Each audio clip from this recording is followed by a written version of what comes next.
नमस्कार। स्वागत है आप सभी का शिक्षा ट्यूशन क्लासेस में। आज हम सीखेंगे त्रिकोणमिति के बारे में। त्रिकोणमिति के रचयिता कौन थे, पाइथागोरस प्रमेय या पाइथागोरस थ्योरम क्या है, और त्रिकोणमिति के अनुपात या कहें कि ट्रिग्नोमेट्री रेशियो के बारे में। तो चलिए शुरू करते हैं। तो सबसे पहले हम देखेंगे त्रिकोणमिति होती क्या है। तो त्रिकोणमिति में हम सदैव समकोण त्रिभुज के बारे में बात करते हैं। जैसा कि यहाँ पर एक समकोण त्रिभुज बना हुआ है। समकोण त्रिभुज का एक कोण 90 डिग्री का होता है। तो इसमें यही लिखा है कि समकोण त्रिभुज के में एक कोण 90 डिग्री का होता है। 90 डिग्री के ठीक सामने वाली भुजा सदैव कर्ण होती है। यानी 90 डिग्री के ठीक सामने वाली भुजा को हम कर्ण कहते हैं। इसको हम कर देंगे कर्ण, जिसे इंग्लिश में हाइपोटेनियस भी कहा जाता है। फिर अगली लाइन है कि और कर्ण सबसे बड़ी भुजा होती है। कर्ण हमेशा सबसे बड़ी भुजा होगी। एस और एस दोनों भुजा से भी बड़ी होगी ये। इसे हम आगे पाइथागोरस थ्योरम से समझेंगे। होता यह है कि इन दोनों भुजाओं के योग के बराबर कर्ण होता है।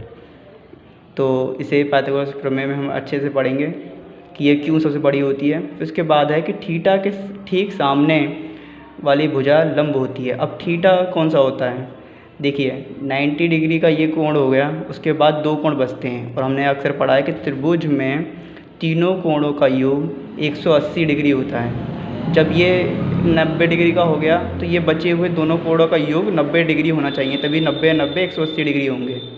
तो यानी कि ये दोनों कोण न्यून कोण कहलाएंगे। यानी 90 डिग्री से छोटे कोण को न्यून कोण कहा जाता है, 90 डिग्री से बड़े कोण को अधिक कोण कहा जाता है। तो ये दोनों कोण न्यून कोण होंगे, 90 डिग्री से छोटे होंगे।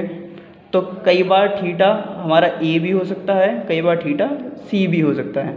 अगर थीटा को हम ए मान लेते हैं, यहाँ पर हम थीटा मान लेते हैं, तो थीटा के ठीक सामने वाली भुजा हमारी लंब हो जाती है, और जो शेष भुजा बचती है और शेष भुजा आधार होती है।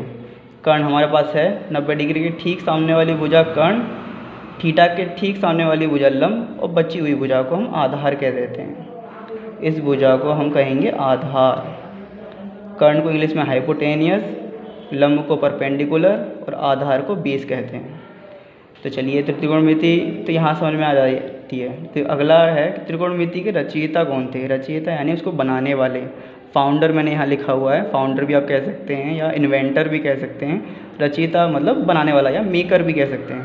त्रिकोणमिति को बनाया किसने था? त्रिकोणमिति को पाइथागोरस नाम के एक गणितज्ञ ने, मैथमेटिशियन ने बनाया था, जो कि ग्रीक थे।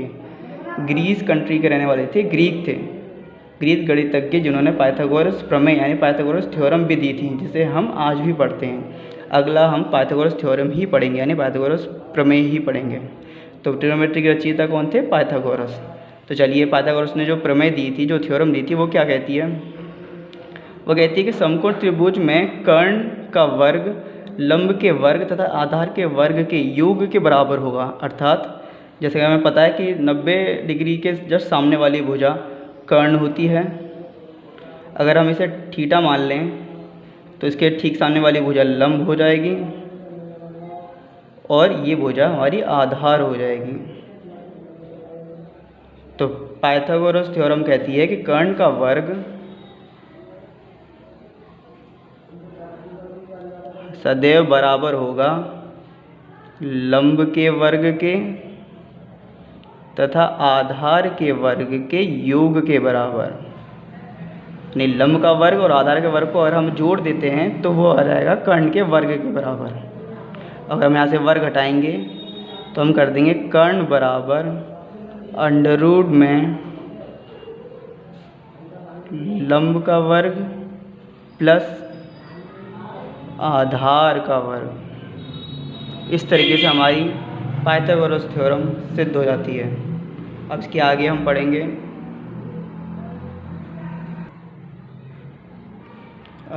ट्रिग्नोमेट्री के रेशियो के बारे में। तो इसमें रेशियो होते हैं 6: sine theta, cos theta, tan theta, cot theta, sec theta और कोसेक थीटा। तो इसे याद करने के लिए हमारे पास एक ट्रिक होती है, जिसे हम कहते हैं लाल बट्टे कक्का। यानी एल से होता है लंब, के से होता है कर्ण, ए से आधार, के से कर्ण, एल से लंब और ए से आधार। तो पहला हो जाता है ये साइन थीटा लंब बटे कर्ण, साइन थीटा लंब बटे कर्ण, कॉस थीटा आधार बटे कर्ण, आधार बटे कर्ण, फिर टेन थीटा लंब बटे आधार, लंब बटे आधार। फिर इसी का उल्टा, अब तक हम इस दिशा में चले थे और ऊपर से नीचे की ओर, अब हम इस दिशा में चलेंगे और नीचे से ऊपर की ओर, यानी कि sign theta cos theta tan theta. अब हम चलेंगे ये कॉट थीटा, यानी कि कॉट थीटा हो जाएगा उल्टा आधार बटे लंब, आधार बटे लंब। अब ये हो जाएगा सेक थीटा कर्ण बटे आधार, कर्ण बटे आधार। अब ये हो जाएगा कोसेक थीटा कर्ण बटे लंब, कर्ण बटे लंब। अब इनको याद करने का कुछ और फॉर्मूले भी होते हैं। साइन थीटा हमेशा होता है कोसेक थीटा का उल्टा, यानी कि 1 / कोसेक थीटा। कॉस थीटा हमेशा होता है सेक थीटा का उल्टा। टेन थीटा हमेशा कॉट थीटा का उल्टा होता है, या इसे हम ऐसे भी लिख सकते हैं कि साइन थीटा बटे कॉस थीटा। कॉट थीटा को हम लिख सकते हैं 1/tan थीटा, यानी ये अगर जब कॉट टेन का उल्टा है तो टेन कॉट का उल्टा है तो कॉट टेन का उल्टा होगा। इसी तरीके से इसको उल्टा कर देंगे, ये भी कॉट थीटा ही होता है। फिर सेक थीटा, जैसे कॉस सेक का उल्टा था तो सेक कॉस का उल्टा होगा। इसी तरीके से साइन कोसेक का उल्टा था तो कोसेक साइन का उल्टा होगा। यही चीज़ हमें यहाँ देखने को भी मिलती है कि साइन है लंब बटे कर्ण तो कोसेक है कर्ण बटे लंब, कॉस है आधार बटे कर्ण तो सेक है कर्ण बटे आधार, टेन है लंब बटे आधार तो कॉट है आधार बटे लंब। यानी इन्हीं फॉर्मूलों की मदद से हम इनको भी निकाल सकते हैं। तो यही थे आज के लिए, इतना ही काफ़ी है। त्रिकोणमिति के रेशियो हमने देखे, हमने देखा त्रिकोणमिति होती क्या है, त्रिकोणमिति के रचयिता कौन थे, पाइथागोरस प्रमेय क्या होती है।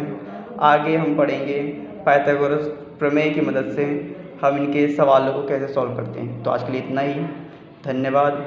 किसी प्रकार की और इन्फॉर्मेटिव वीडियोज़ पाने के लिए चैनल को सब्सक्राइब करें, हर वीडियो को लाइक तथा शेयर करें। धन्यवाद।